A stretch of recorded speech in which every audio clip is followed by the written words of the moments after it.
Welcome to Interior Integration for Catholics, episode 152. This will be Internal Family Systems Demonstration with Marion Moreland. So, you might be a little surprised. I am definitely not Dr. Peter. So, who am I? I'm first and foremost a beloved little daughter of God. I'm Marion Moreland. I'm the lead navigator for the resilient Catholic community in Souls and Hearts. I'm making my debut as a guest host of this Interior Integration for Catholics podcast as Dr. Peter is away. And today, I'm very pleased to bring you some demonstrations of internal family systems grounded in a Catholic anthropology and an understanding of the human person, so that you can see what it looks like. There have been lots of experiential exercises on the IIC podcast. Dr. Peter did some with Dr. Jerry and me back in episode 117, titled Discover the Parts Who Make Up Your Personality.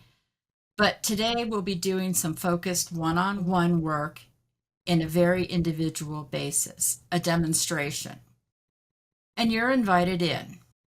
So how does this demo work? We have three roles. We have an accompanier, the accompanied, and an observer role.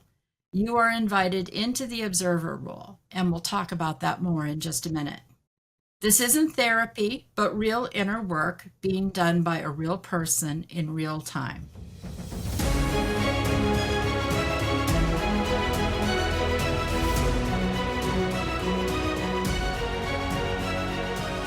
I'm so glad to be your host and guide in this Interior Integration for Catholics podcast episode, and I'm so glad to be with you. As I mentioned, I'm Marion Moreland. I have a Master's of Science in Clinical Counseling from Divine Mercy University. I have my own private practice, Trinitas, because I'm a third order Trinitarian. I am a certified IFS therapist, IFS guide, approved clinical supervisor, and lead navigator for the resilient Catholic community. Most importantly, I am wife, mother, and bachan, which is Japanese for grandma and ties back to our time in Japan. But most of all, I'm a beloved little daughter of God. I'm here to help you taste and see the height and depths and breadth and warmth and the light of the love of God, especially God your Father, and also Mary your mother, your spiritual parents, your primary parents. I'm here to help you embrace your identity as a beloved little child of God and Mary. And how? We're going to do this through a demonstration. This week, we're not just going to talk about human formation. We're not just going to think about human formation. Today, we're going to work on human formation together experientially. This is episode 152 of the IIC podcast, and it releases on October 21st, 2024. In this episode, we're continuing an ongoing series on the integration of personal formation with a twist. For the almost first time in this ongoing series on personal formation. I say almost because in the last episode, Dr. Peter hosted Men's Night and did a parts work demonstration with a couple of men. So tonight is Ladies' Night, which means I'm stepping into Dr. Peter's shoes, and we are going to do a demonstration, or something I like to call witness parts work. What do I mean? I have two volunteers with me today, Caris and Sarah. Caris will be doing some of her own personal work in a demonstration while I accompany her. She's allowing it to be recorded, and Sarah's going to be witnessing that work. I'll explain her role in just a bit. So, just to introduce you first of all to Caris. Caris is a devoted Catholic wife, mother, and artist. She and her husband have been married 21 years and have two children, 12 and 20. She teaches art in kindergarten at a small traditional Catholic school and also works as a liturgical florist and decorator for her parish in Indianapolis, Indiana. And if that doesn't sound busy enough, she also has her own liturgical floral business and is a Midwest speaker for the Flame of Love movement. Sarah is a beloved daughter of God. She joined the RCC in 2022 and helps as a volunteer, mentor, and ambassador. She has been a church leader for over 20 years, primarily in life affirming and healing ministry. She's a graduate of the Augustine Institute, secular Carmelite, and an Adirondack mountain girl living in the DC area. So here's the plan for this episode. In a few minutes, I'll help Caris do a short experiential exercise. You're welcome to join in. Just make sure you're in a safe place. After the exercise, Caris will do some parts work while I accompany her. While this is happening, you're invited to observe with Sarah. You're invited into this observer role, which gives you an opportunity to notice what's going on inside of you. Make sure that you're in a safe setting, space. I don't recommend doing this while you're driving a car.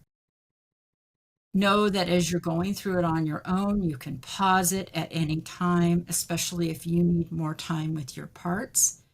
If you find that you're flooding or having bigger feelings than you're ready to deal with, know that you can pause at any time and tend to your system. Your parts may resonate with something coming up in the demo. It's kind of like tuning forks on the same frequency. It's a great opportunity to get curious. What is resonating in me? What am I feeling? Also notice if you're leaving your window of tolerance to the upside, hyperarousal, fight or flight, or the downside, hypoarousal, freeze response, dorsal vagal shutdown. Use regrounding as necessary. Take what is helpful. You can write down, draw, whatever your parts might be sharing with you. It might be helpful to have paper, pencil, and pens. After Caris does her work, I'll give her a few minutes to journal and spend some quiet time with her system. While she does that, I'm going to spend some time talking with Sarah and asking her to share what resonated. What was she feeling? And then we'll return and invite Caris back in to have an opportunity to share her response to Sarah's reaction, as well as any other insight that she may find helpful. So as we're doing these witness parts work sessions, I can't overvalue the benefit of being in that observer role. I have done so many of these where I've been in the observer role, and they always touch my own system and provide places to begin to do parts work. And my parts might hear something that Caris says in a very different way than they had been able to express it. And that young part might jump in and say, yes, that's it, that's it. And so I just invite you to sit back, relax, and give yourself space to enter into this. So I just want to touch base with, I'm going to start with Sarah, and because you're going to be in that observer role. How are you feeling about doing this? Are you noticing any parts that might be up? Yeah, there's a part that's excited and a part that like is wondering, am I going to do this right? That makes And two of us. yeah, yeah. Um, but just yeah, really just feeling overall good to be here. Mhm. Right. Thank you for being here. Yeah. And Karis, as we kind of turn your direction, I'm wondering how you're feeling, what you might be noticing going into this. I have a lot of parts that I have a lot to say about everything, but I'm very excited to do it. I've always gone into experiential exercises with an open mind and an open heart, and whatever my parts want to say, or whoever wants to jump up and me, I want to speak. So And I'm always so surprised that there's so much inside. Mhm. So I'm here for it. I don't know what's going to happen. I have a part that wants to know how long we're going to do this. And, I have all those manager parts that are like, okay, well, how long are you going to do this? Who's going to talk? But I'm just going to listen to your voice and see what comes up. Yeah, well, and that's kind of what I'm going to be doing is kind of listening to your voice, to your parts, to your system. My guess is we'll be someplace around 40, 45 minutes. Mhm. But, if there's a place naturally before that to end, or we need a few extra minutes, we're really going to do our best to follow your system and what's best for you. So, are there any parts that you feel like you need to speak for?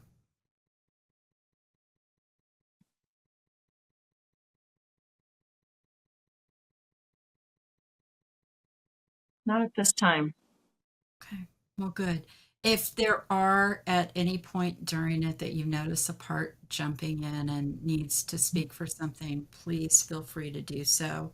Okay. Um, I also want to add that I'm aware this is a very public way to do a session, and I appreciate parts that might be feeling vulnerable. I also want to say you don't have to disclose anything that doesn't feel right to say out loud. Okay. It's more important for you to have your innermost self connect with your parts than with me. I'm here a bit like someone holding a flashlight Mhm. that might point it in a particular direction just to help you on this journey. Okay? Well, Beautiful. good. Well, let's just take a moment and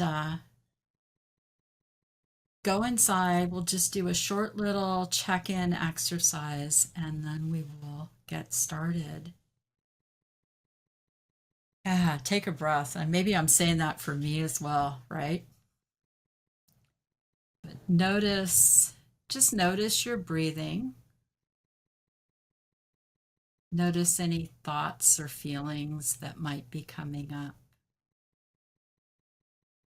without the need to judge or change.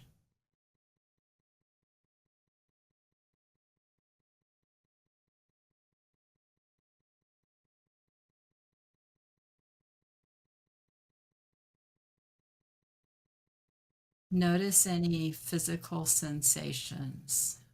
Be scan down your body, starting at your head and your neck.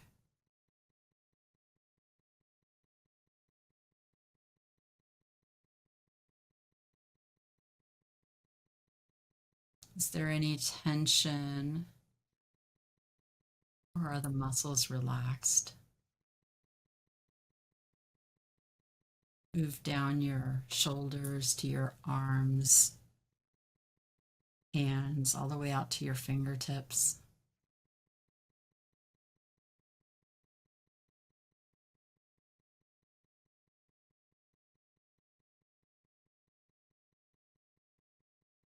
Coming back to your torso, notice your breathing.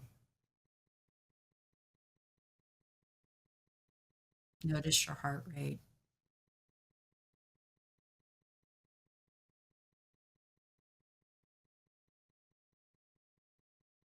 Notice your abdomen.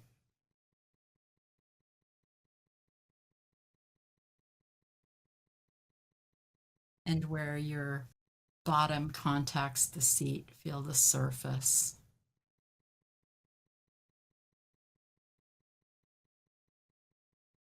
Feel your legs going all the way down to the ground and where they connect with the ground.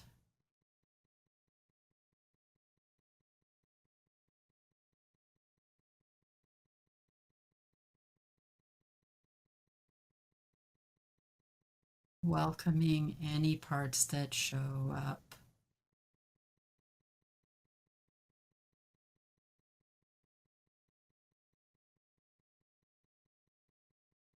When you're ready, I'm going to invite you to kind of come back, straddle this space. Caris, if it feels right, you can close your eyes, whatever's going to be most comfortable for you. So I'm wondering, as we did that, or maybe even beforehand, do you have a part or trailhead that you'd like to start with? I have a manager part that resides right here, Mm, and I have felt very, very tight, and it's like got to control maybe what I speak, what I yeah. don't speak. Yeah, in that jaw, those muscles are tight. Yeah. Okay. Is this a part that you're familiar with at all? Yes, I would Okay. say it's my main manager. Yeah. Well, would it be okay to get to know this part a little bit further? Yes. I'm just going to invite you to turn towards that part. So imagine if you turned inward and could focus on that area around your jaw.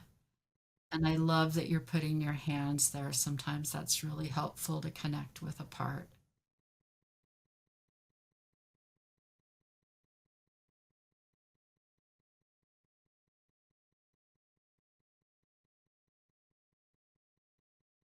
What are you noticing?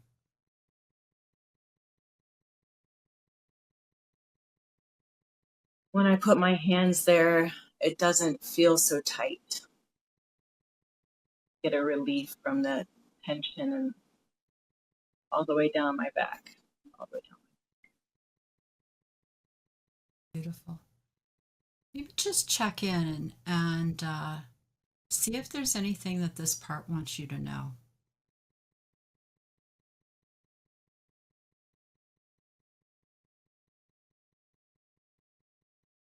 I get a feeling it's exhausted. Hmm.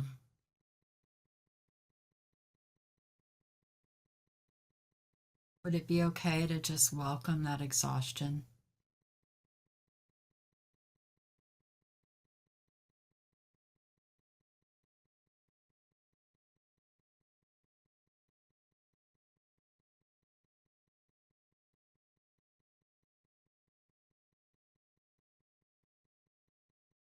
If this is a primary manager, I can imagine this part has been working really hard for you. There's a lot of plates that have to keep spinning. Hmm. Yeah. Or I picture balls juggling like the clown of God up to my head. Yeah. Is there anything you'd like to share about that juggling experience from this part?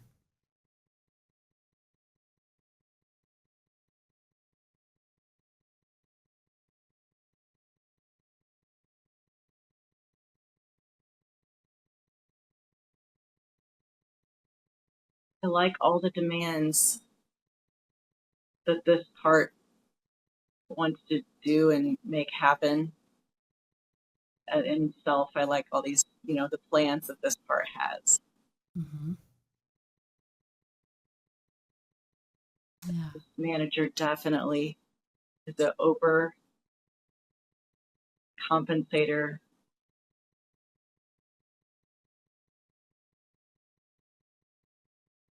exaggerator.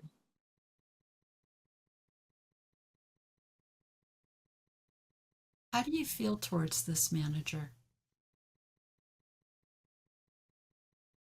I love it so much. It does work so hard for my system, Yeah, lots and I of rely on it all the time. Too much, I feel.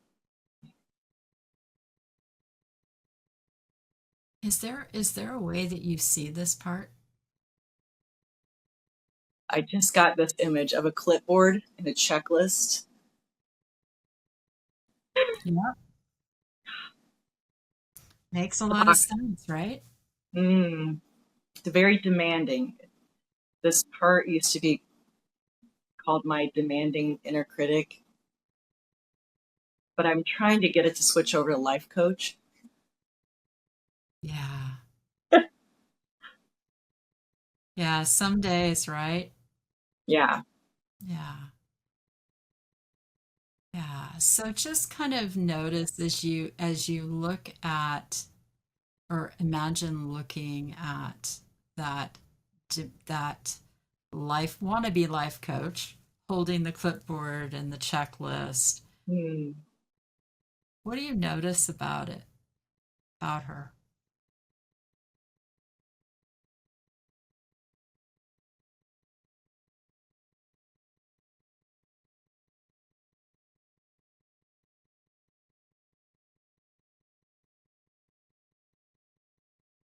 Very confident, goal oriented, and that part just wants to get the system going, just get the whole system in line for me. Mm-hmm. And then there's some polarizations that are happening as I'm discussing this, where my self-soother wants to say, she's going to kill us. Yeah, well, welcome to that self-soother. Yeah, I need to, shut this down. Yeah. yeah, yeah. I wonder if you could ask that self-soother if it would be willing to give us just some space, no longer than the time of this podcast, to focus on this manager.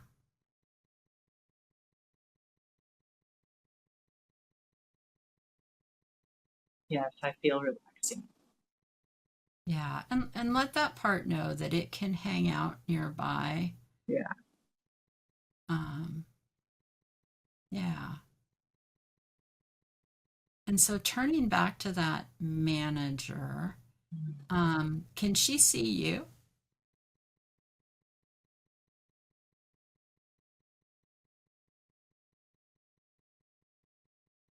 Yep, she can.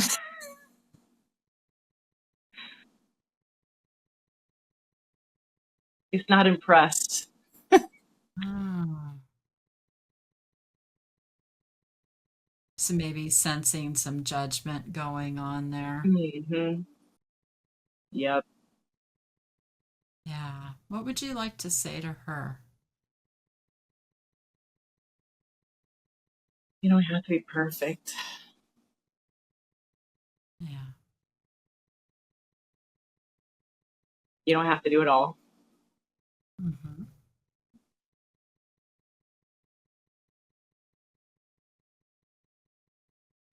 Yeah. And at this point, this manager's probably thinking, oh, there's that self soother jumping back in, right?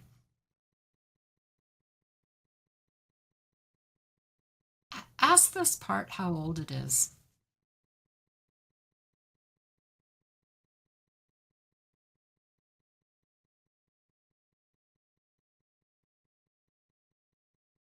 In junior high, Okay. Yeah. 12. 12.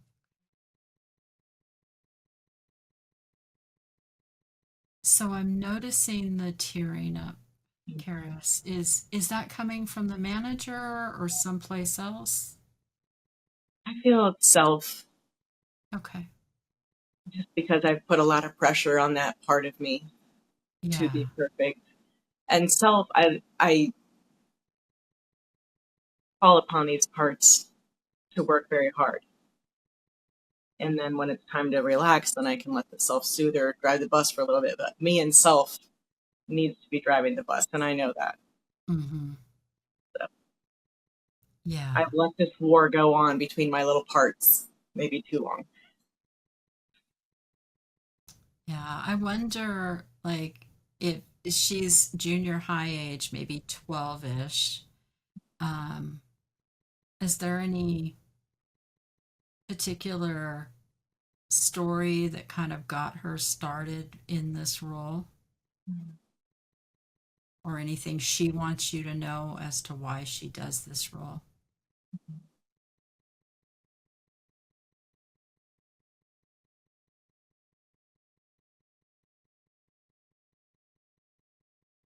I feel like this part saw the chaos around me at that age in public school and all my friends and all the drama, and just wanted to take charge of something.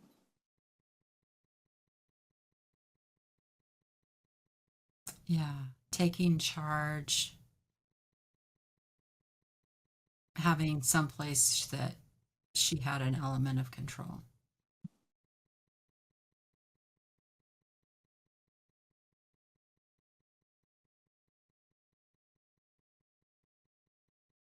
And how's she trying to help you now? Ask her.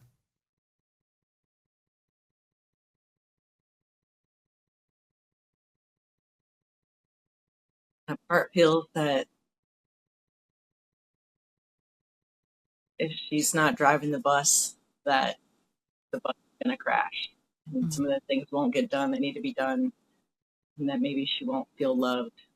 She won't receive the love that she's seeking. Yeah. So for her, getting this stuff done, being on top of it, is about helping her feel loved.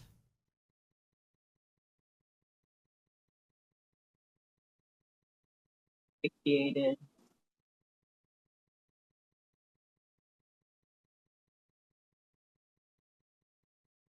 Ah.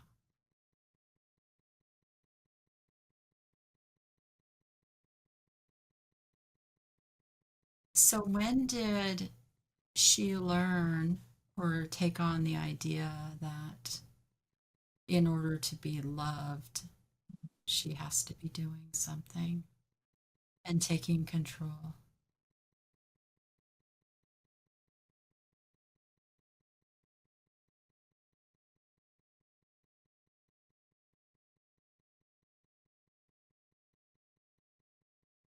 The answer for that, in order to be loved, I did things to please my mother, clean the house, do little things, Mhm. mostly cleaning as I was young.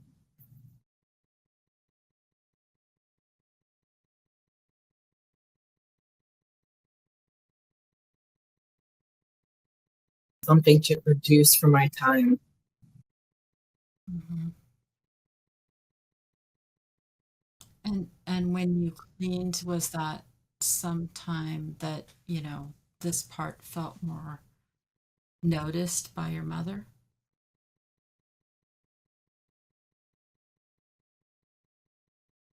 Definitely when I would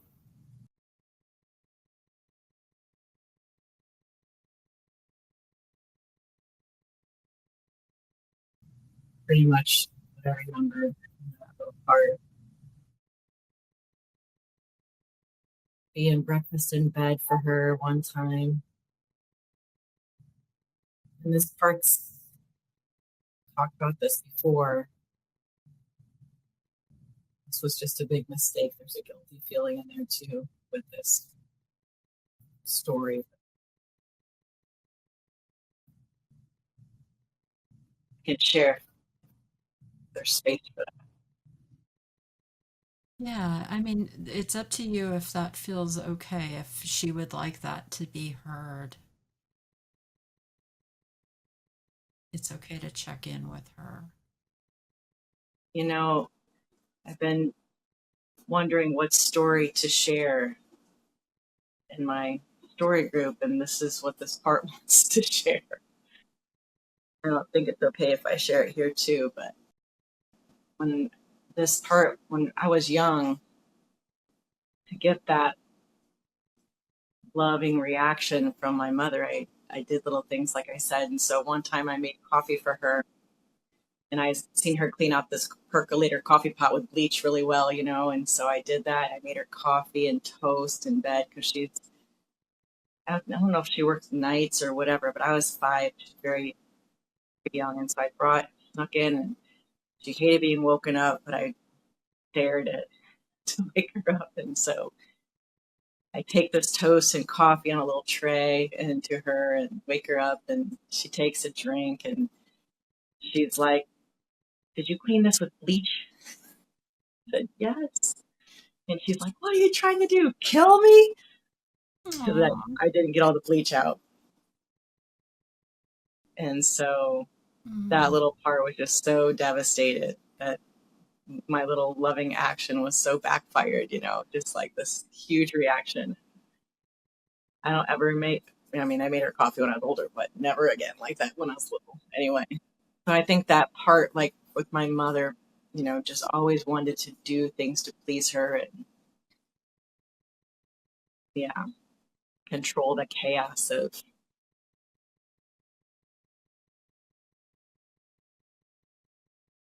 Yeah, so much compassion for that little girl, though, who went in and cleaned the coffee pot and made toast and made coffee and took it in and just kind of had her hopes, her desire to love by doing something just kind of dashed.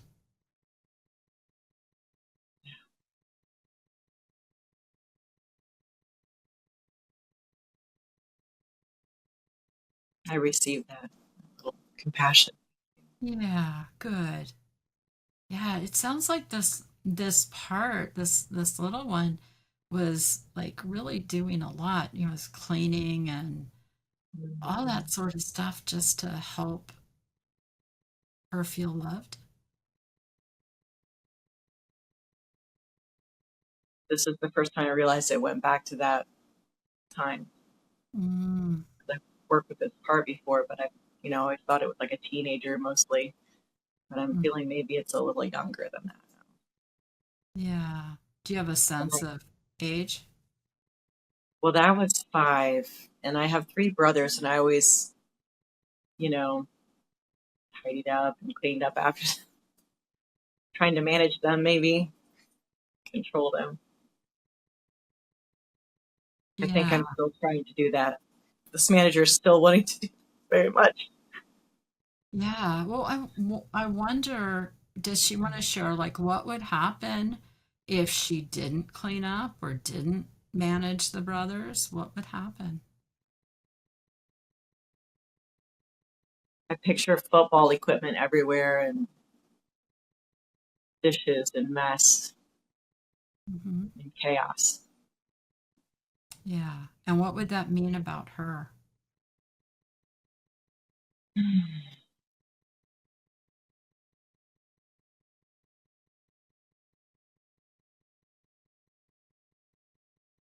This part just sees my mom not being happy. Mm. There's something. Yeah. And if mom's not happy, what does that Ain't mean? nobody happy, right? Yeah.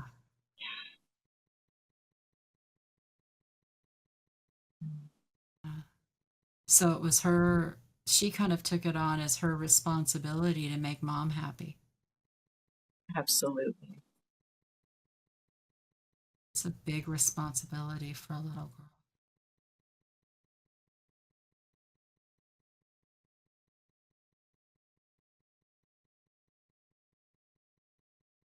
I wonder if it would be okay to invite her to look at you now Mm.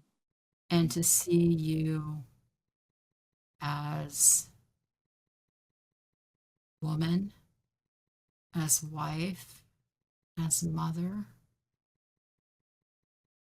as capable.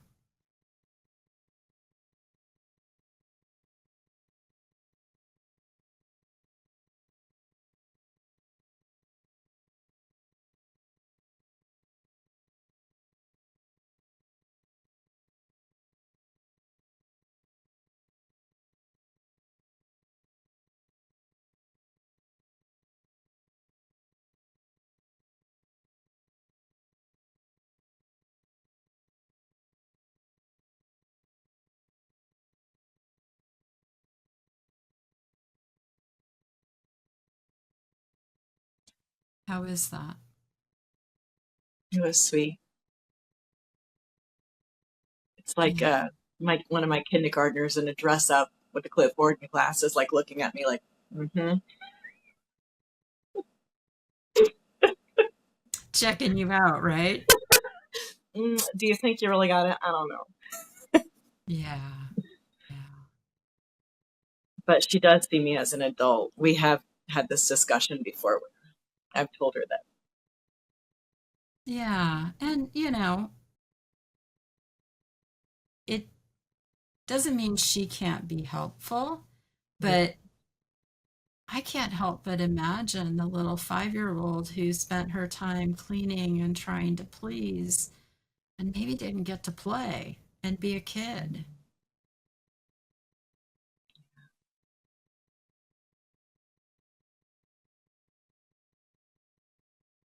That just brought me up to my teenage years again.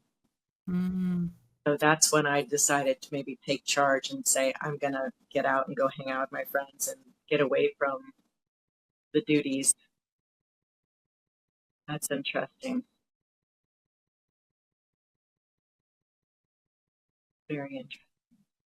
yeah, so that teenager part or version of this part was trying to break free a little bit, let Yeah. go of that intensity of the burden. Mm.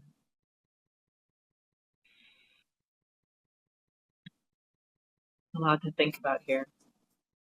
Yeah, just take a moment and sit with these parts and see if there's anything that either age wants to share with you. And as I said before, you don't have to share it out loud if it doesn't feel right.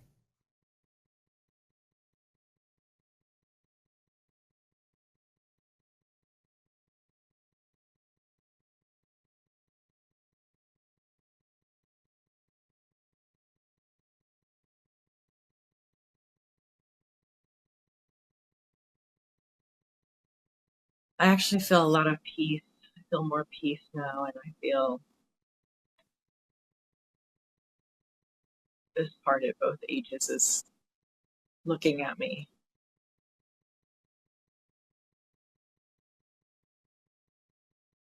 If they could do anything they wanted, what would it be?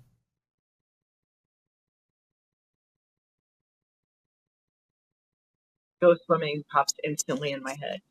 Go Ooh, swimming. sounds like fun. Yeah. Yeah. Would it be okay for them to just go for a swim and chill out for a bit?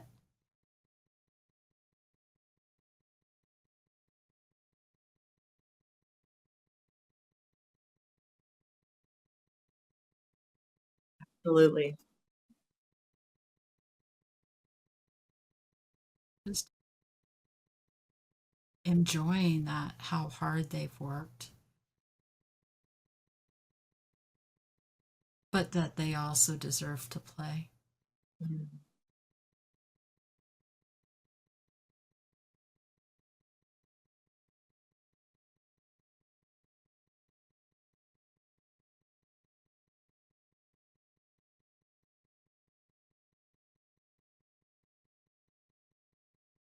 As we've been kind of going through this, I'm aware that this part across the ages seems to have a burden of responsibility to make mom happy. Yeah. Yeah. And I'm just going to throw it out there. It may be ready, maybe not. But is this a burden that she'd want to get let go of?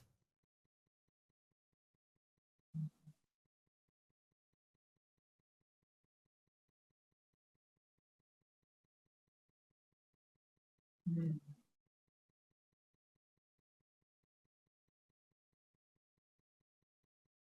This part is saying impossible. Okay. Yeah. Uh, Even though she's gone, Hmm. and we did have some, you know, unburdening before she passed when I started this program before then, or just started realizing our relationship and how it was my responsibility to make her want to live and be happy.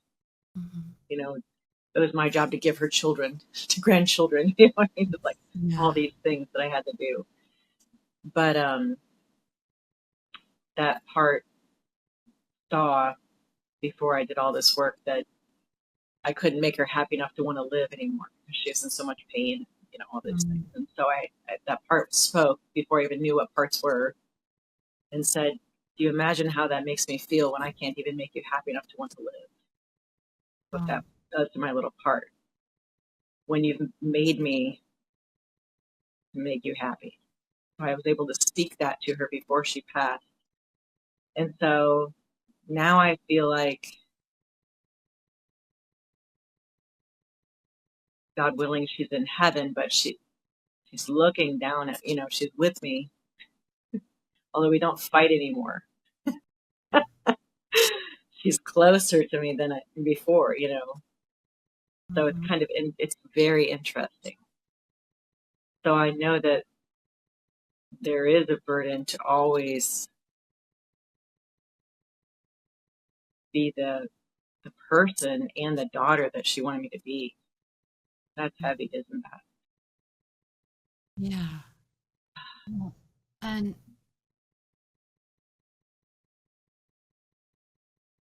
trying to put the words to it, but I wonder if carrying this burden is what would make your mom happy. If that's what this part feels like, is that if I let go of this burden, somehow mom wouldn't be happy anymore.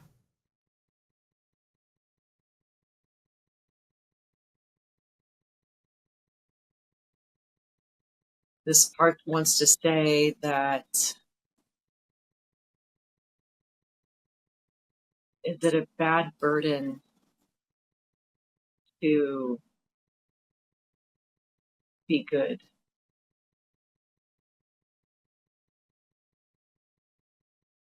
Is it a bad burden to be good? Like this part needs, wants to be good Yeah. and be perfect. And so that's what this part feels like, you know, Hmm. my mother has instilled, and, there is a pressure. Yeah, there's a Part feels drive. the pressure. Yeah. And like somehow that letting go of any part of that, Mhm. even the 5-year-old's responsibility to make mom happy, would be somehow letting go of that value.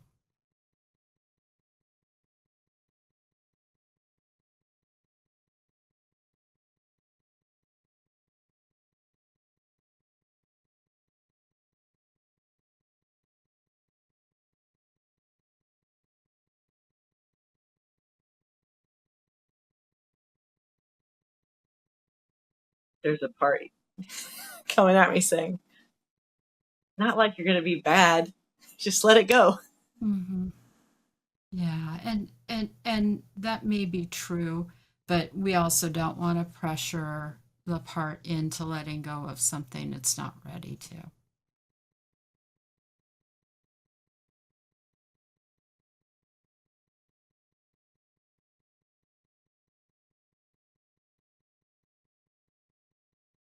No expectations.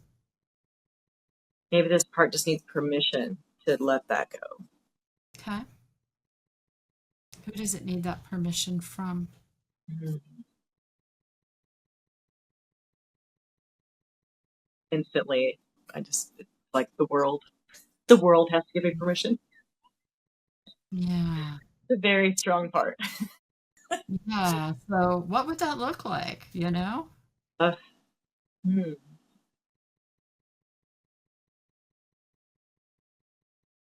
Is it possible for the world to say to this little one, you don't have to carry that burden anymore? And you can still be a good person.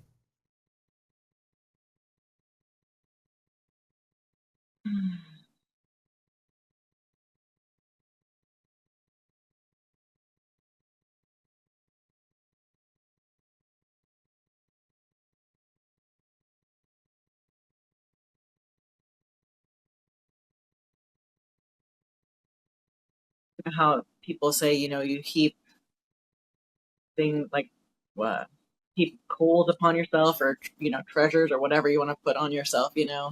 I have Mhm. heaped responsibilities upon myself. This part has, you know so all these things, all these balls. Mhm. And she's good at it. I'm so grateful, so grateful. Yeah. It's just every once in a while, it might be nice for her to just go for a swim and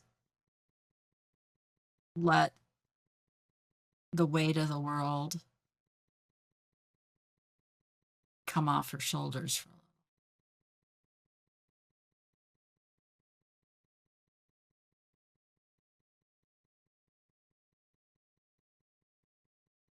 Ask her if there's anything she needs from you.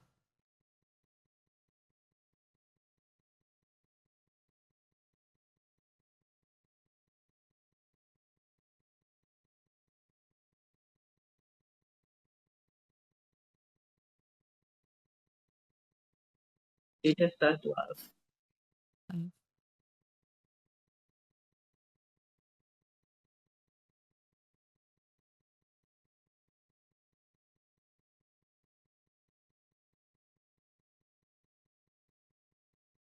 I wonder, I wonder if she'd be willing or interested in doing something we call a do-over. Hmm. And this is just like going back to that making mom coffee. And, instead of not getting all the bleach out, maybe you got all the bleach out. That's something she'd be interested in doing. Yes, my 5-year-old part loves pretending. Yeah, perfect. Well, invite her to go through that process of cleaning the coffee pot and rinsing it like several times. Mm.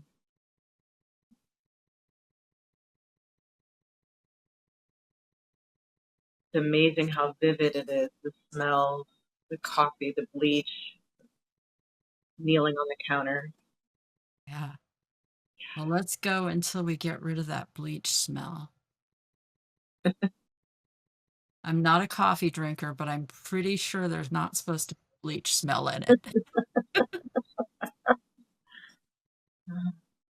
Yeah, and put the toast on so it's cooked just right.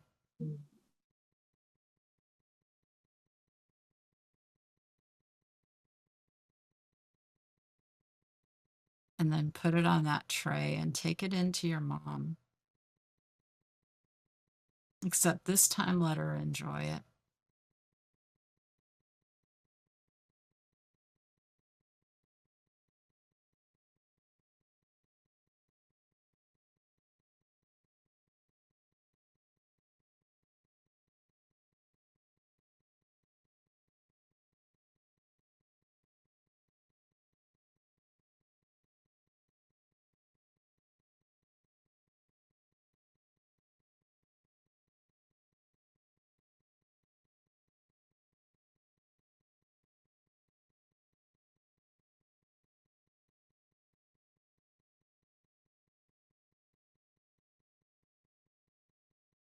This part is like, we've done this so many times before, you know, just this one time is what is fixated in the brain.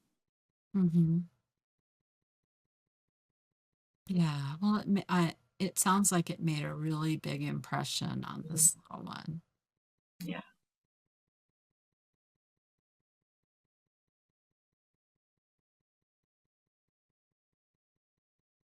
And she was just trying to help.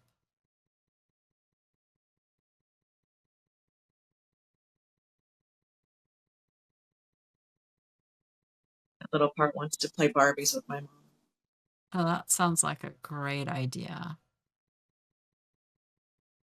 Yeah. Why don't you invite her to do that and check in to see if there's anything else she needs or even the older version of her needs?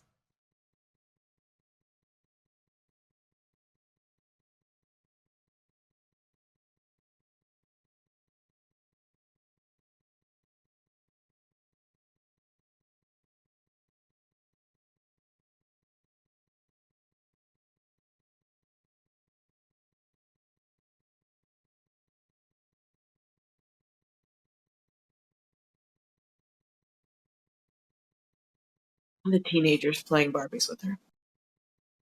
Sounds like a plan. Yeah.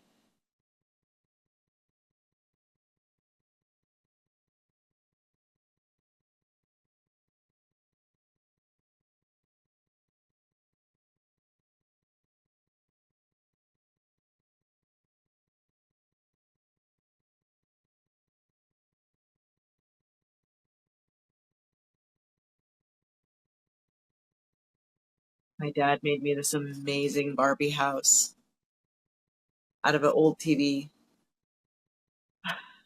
The back took the tubes out, so I Mm-hmm. can picture all of that. Oh, so beautiful. Yeah, I just had a moment wondering, you have a 12-year-old, don't you? Mhm. Is that your girl? No, it's my son. It's your son. He might not want to play Barbies then, Yeah. but he might. Yeah, I don't know. I was just thinking about like how Mhm. close an age this Mhm. child this part is to your own children, though. Yeah. Hmm. Yeah, we go to the lake and go fishing, my son and Yeah, probably a better plan. I. Or Yeah. building. So does that feel like an okay place to pause, Caris? Yeah, I feel a lot of joy and definitely more peace and just gratitude for those little parts. And Hmm. Yeah. Well, and thank you for sharing them with us. If you'd like to take a few moments and journal or just kind of have your own time for a little bit, I'm going to check in with Sarah and see how that was for her. And then you can jump back in whenever you're ready. Okay. Thank you. Thank you for being witness, Sarah. I'm wondering, how was that for you? Mm. Yeah, I could definitely relate to the juggling and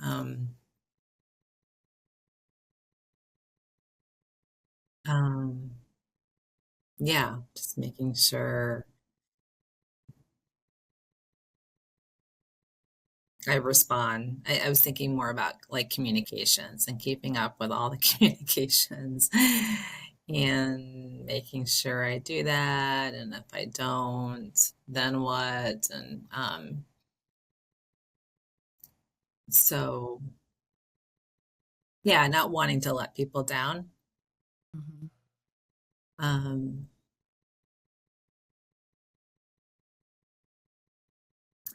and then, but that word play really resonated, really resonated. Um, there's a part that teared up and got emotional. Um, yeah, Yeah, there's a part of you that really wants to be able to play.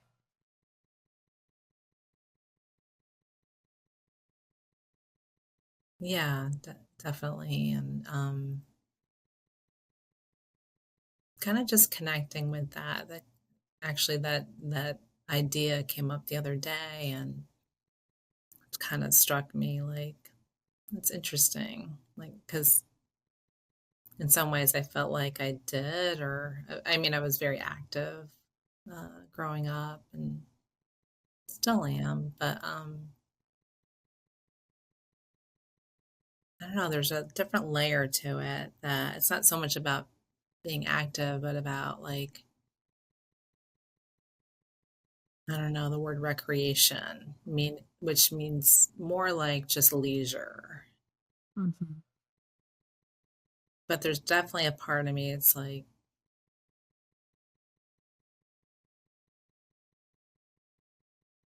yeah, well, you just can't sit around. Yeah. um, Yeah, I know that part. uh,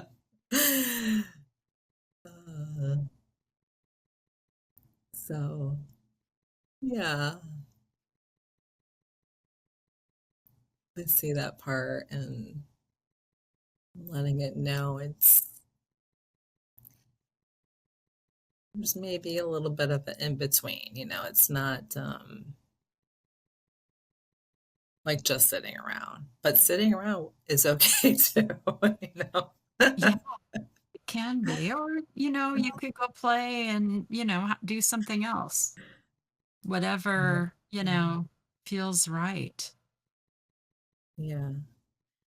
But the sense of like, yeah, my primary manager, just this constant like um being on, Mhm. just like, and the image that comes to mind is like someone like like on the run, like Mhm. or trying to catch those balls, or then what? Like, do I throw it back or, Yeah. Now that I got the ball, what do I do with it?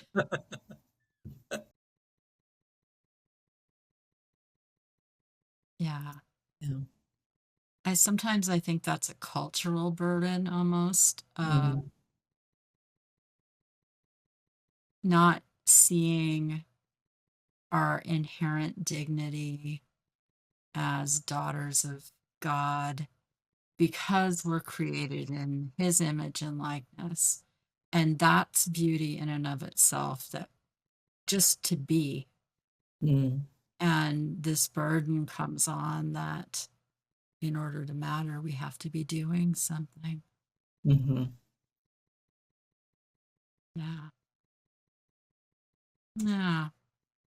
I think it's such a common thing because, like, as I'm sitting here listening to it, I'm so aware that, like, I have that part that started off as my taskmaster, Caris.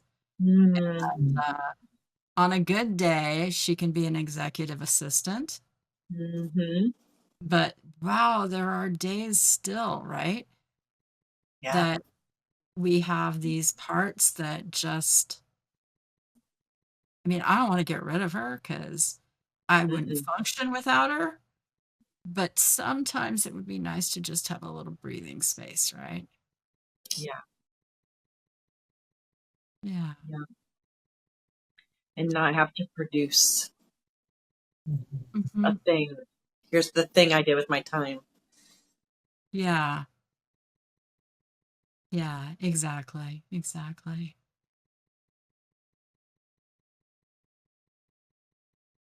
So I'm wondering if it would be okay to kind of switch back, kind of bring you in, Karis, and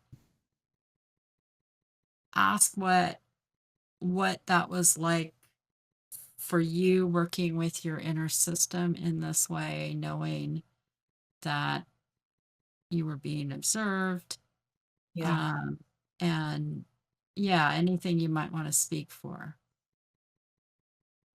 Well, if I focus on it's going to be out there in the ether, I've got some parts that are like, well, how are people going to receive that? But mostly, I'm just looking at your two faces that I'm so comfortable with both of you.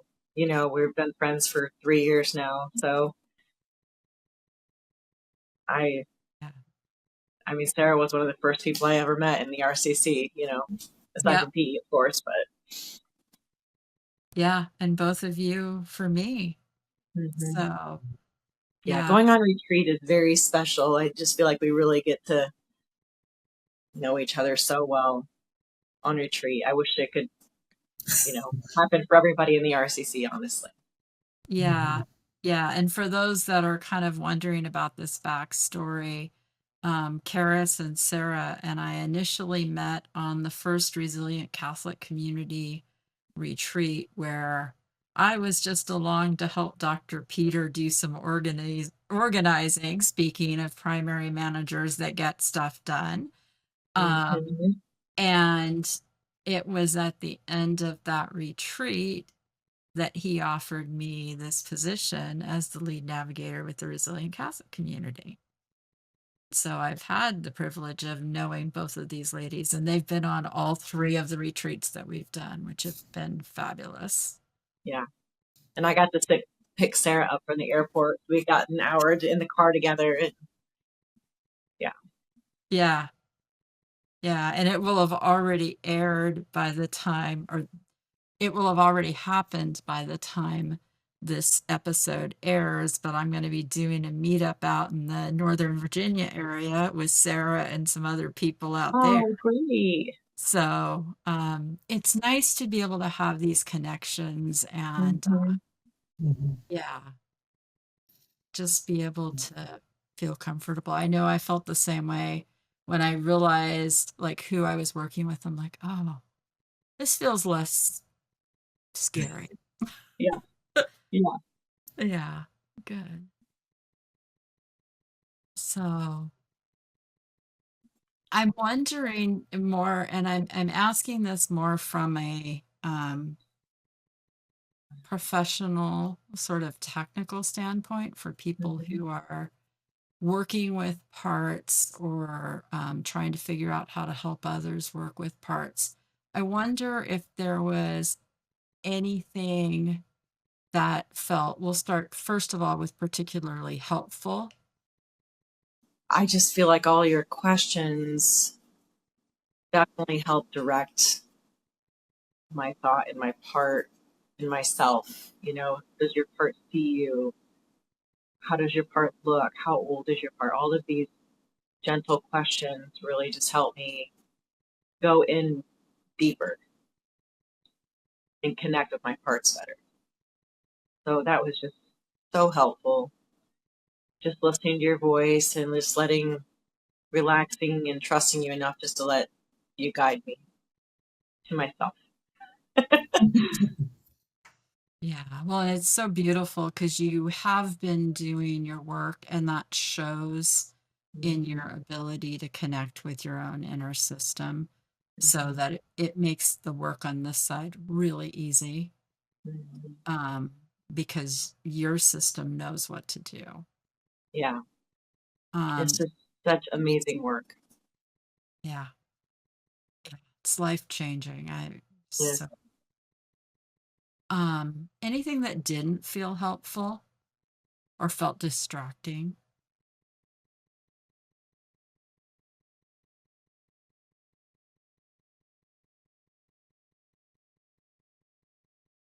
Not that I can think of.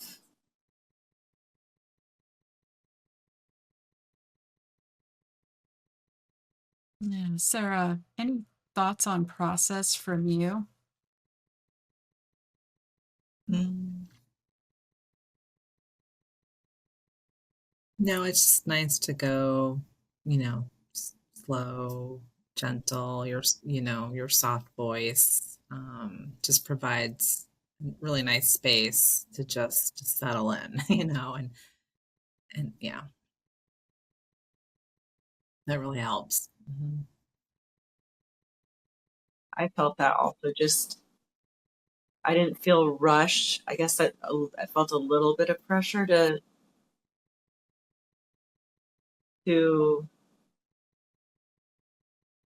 not let the silence go on too long. To go ahead. I mean, my part already had a thought like the minute you said it, but then you have to like think about, am I going to share this? Is this okay? So going through that, but I just feel like there was it was just calm and peaceful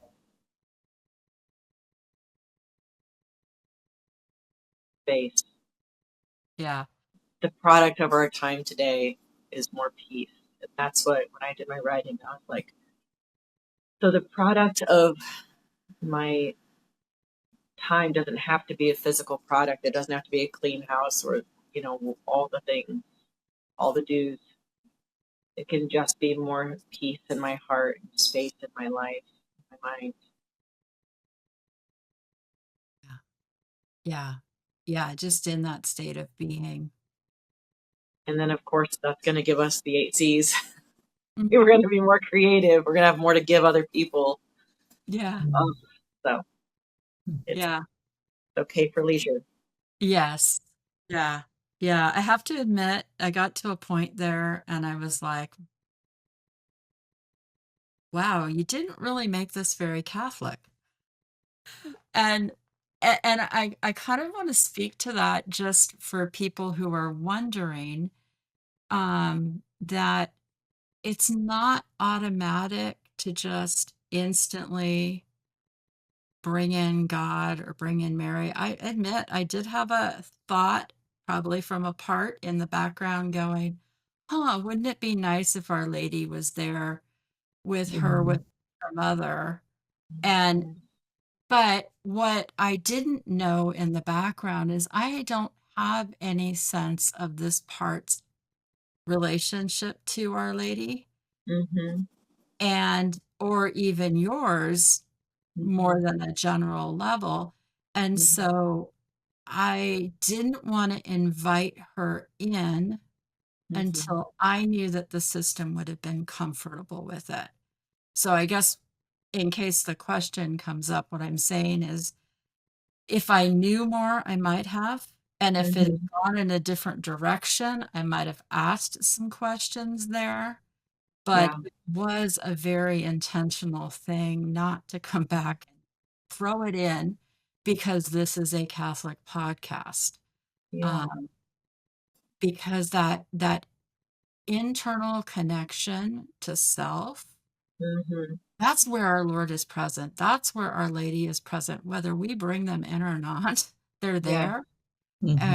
And we don't have to do that and, put it, force a connection with a part that maybe isn't there. So, Yeah. so, Well, well, my part does want to say that after 3 years of being in the RCC, I know that it's so important to work on the natural level first, and that is the spiritual, you know, mm, and also that I've got a part that wants to say that my mother knew her own trauma and dysfunction and lack of whatever. And so when I was around 12, she did had a beautiful reversion to the faith and brought me along with her. And she gave me the Blessed Mother because she knew she was so broken that she mm, wasn't, all that I needed. So she did give me the Blessed Mother, and I love my rosary and my um, Seven Sorrows. I love all I go around and speak about the Blessed Mother all over the Midwest and northern states. So, and her flame of love. So I do have that's the one thing my mother did so well. She gave mm. she gave me a good mother. Beautiful. I can see that joy on your face. Yeah. So, yeah. Well, I'm going to kind of move towards wrapping up here and say that if you would like to join in on this conversation, you can ask me questions on YouTube.